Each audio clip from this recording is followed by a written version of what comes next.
Hello guys, ഇവിടുത്തെ winter start ചെയ്തിട്ടുണ്ട്. ഭയങ്കര തണുപ്പാണ് കേട്ടോ. അതുകൊണ്ട് തന്നെ എഴുന്നേറ്റ് പാടെ ജാക്കറ്റിൻ്റെ അകത്ത് കയറിയിട്ടില്ലെങ്കിൽ ഒരു പണി അന്നത്തെ നടക്കൂല കേട്ടോ. പിന്നെ ഞാൻ വേഗം ബ്രേക്ക്ഫാസ്റ്റും കാര്യങ്ങളൊക്കെ കഴിച്ചിട്ട് ഇതാ ക്ലീനിങ്ങും പരിപാടികളൊക്കെ വേഗം വേഗം തീർക്കുന്നുണ്ട്. കാരണം വെള്ളമൊക്കെ ഐസ് പോലെയാണ് കേട്ടോ. പിന്നെ അത് എന്നെപ്പോലെ ഈ ഒരു പ്രശ്നം നേരിടുന്നവരായിരിക്കും ഒട്ടുമിക്ക പേരും. പിന്നെ അതൊക്കെ വേഗം ഞാൻ ചൂടുവെള്ളത്തിൽ ഇറക്കി വെച്ച് വേഗം അലിയിച്ച് എല്ലാം സെറ്റാക്കി വെച്ചിട്ടുണ്ട്. പിന്നെ അതിൻ്റെ കൂട്ടത്തിൽ തന്നെ ഞാൻ വേഗം വാഷിങ്ങിന് ഇട്ടിട്ടുണ്ട് കേട്ടോ. തുണികളൊക്കെ ഞാനിപ്പോൾ പോട്ട്സാണ് യൂസ് ചെയ്യൽ. ഡിറ്റർജൻറ്റ് ലിക്വിഡ് കുറവാണ് യൂസ് ചെയ്യൽ കേട്ടോ.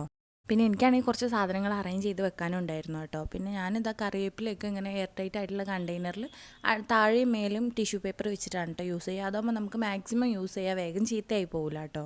സെയിം ആയിട്ടാണ് കേട്ടോ ഞാൻ പച്ചമുളകും കൂടി സ്റ്റോർ ചെയ്യൽ. പിന്നെ ആ പരിപാടികളൊക്കെ ഞാൻ വേഗം തന്നെ തീർത്തിട്ട് ലഞ്ചിനുള്ള പരിപാടി നോക്കിയിട്ടുണ്ട് കേട്ടോ. കാരണം അപ്പം നമുക്കിന്ന് ലഞ്ചിന് മീൻകറിയാണ് കേട്ടോ.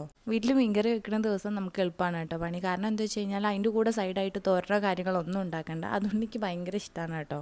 പിന്നെ ഈ ടൈമിലൊന്നും ആരും എഴുന്നേറ്റിട്ടുണ്ടായില്ല കേട്ടോ. മോനൊക്കെ ആണെങ്കിൽ നല്ല ഉറക്കമായിരുന്നു. പിന്നെ എനിക്ക് ഭയങ്കര ഇഷ്ടമാണ് ഇങ്ങനെ ഒറ്റയ്ക്ക് നിന്ന് ഭയങ്കര പീസ്ഫുള്ളായിട്ട് കുക്ക് ചെയ്യാൻ. ഒരു പാട്ടൊക്കെ ബാക്ക്ഗ്രൗണ്ടിൽ വെച്ച് അങ്ങനെ ഭയങ്കര ഇഷ്ടമാണ് കേട്ടോ.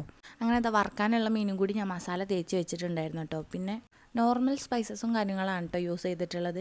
പിന്നെ ഇതാ വാഷിങ്ങൊക്കെ കഴിഞ്ഞതിൻ്റെ ശേഷം ഞാനിത് വിരിച്ചിടാനായിട്ട് ബാൽക്കണിയിലേക്ക് പോയതാണ് കേട്ടോ. ഭയങ്കര തണുപ്പാണ്, വെയിലൊന്നും നോക്കിയിട്ട് ഒരു കാര്യമില്ല കേട്ടോ. പിന്നെ എൻ്റെ കുളിയും കാര്യങ്ങളൊക്കെ കഴിഞ്ഞപ്പോഴത്തേക്കും മിസ്റ്റർ ഹസ്ബൻഡ് വന്നിട്ടുണ്ട്. പിന്നെ നമ്മൾ രണ്ടാളും ഇരുന്ന് ഫുഡൊക്കെ കഴിച്ചു. പിന്നെ അത് ആൾ തിരിച്ച് ഓഫീസിലേക്ക് പോയിട്ടുണ്ട്. പിന്നെ കുറച്ച് ടൈം ഫ്രീ ആയതുകൊണ്ട് തന്നെ ഞാനൊരു മൂവിയൊക്കെ കണ്ടിട്ടുണ്ട് കേട്ടോ. പിന്നെ എന്താ വൈകിട്ടായപ്പോൾ ആൾ ഓഫീസിൽ നിന്ന് വന്നു. പിന്നെ നമ്മൾ ചായയൊക്കെ കുടിച്ചിട്ട് ഇതാ ബാഡ്മിൻ്റൺ കളിക്കാനായിട്ട് പോയിട്ടുണ്ടായിരുന്നു കേട്ടോ. പിന്നെ അത് കഴിഞ്ഞ് തിരിച്ച് വരുന്ന വഴി നമ്മൾ വഫയിലും കൂടി കയറിയിട്ടുണ്ടായിരുന്നു. കുറച്ച് സാധനങ്ങൾ മേടിക്കാനുണ്ടായിരുന്നു കേട്ടോ. നമ്മൾ ഇതാ മൂന്നാളും കൂടി അങ്ങോട്ട് ഊക്കി ഇങ്ങോട്ട് ഊക്കി നല്ല രസമാണ് കേട്ടോ. നല്ലൊരു വൈബായിരുന്നു. അപ്പോൾ ഇതുപോലത്തെ വീഡിയോസ് കാണാനായിട്ട് നമ്മുടെ ചാനലിലേക്ക് സബ്സ്ക്രൈബ് ചെയ്യുക. അപ്പോൾ ഇന്നത്രയ്ക്കുള്ളൂ.